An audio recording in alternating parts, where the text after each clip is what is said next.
This is Gary's motor test.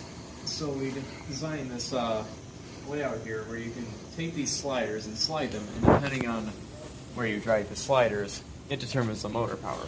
So how did you design? What did you use to design it, and how did you get it to work? So we used this WPI plugin called Robot Builder, which kind of gave us a command-based robot layout. So we went in and fixed up the code and everything. And using the command-based robot structure, we sort of just put in all the we assigned the motor variables to these sliders here. Cool. Excellent. All right, let's see how it works. All right. See that? Just increasing power. And you can go backwards.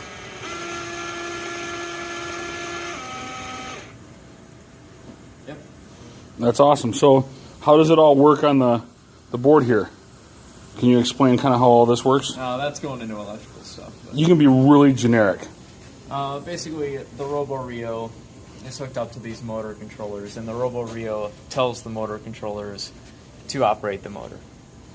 Cool. So were there other sub-teams involved? Because you're the leader of the programming sub-team. Were there any other sub-teams involved in doing this? Yeah. Mr. Fenn had to work really closely with electrical to make sure everything was set up. So our electrical sub-team wired it all up with batteries and so forth and all that. And then our programming sub-team put together the interface. Yep. Yeah? Mm-hmm. Awesome. All right, well, thank you, Ben. Yep. Does it do anything else other than move those motors?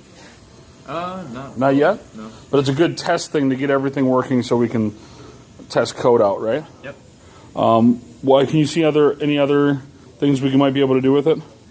I guess we could have students experiment with it, kind of get a feel for the command-based robot. Cool. Yep. All right, cool. Thanks, Ben. All right, Ben, so I noticed that we have multiple motor controllers set up here. Is there a particular reason for that?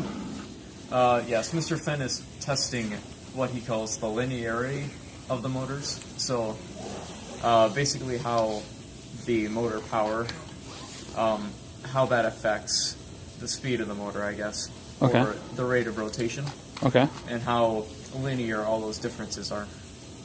Oh, okay. Cool. So how do they do that? Do they test each motor controller individually? Yeah. I would Oh, think cool. so. All right, cool. Thanks, Ben. Yep.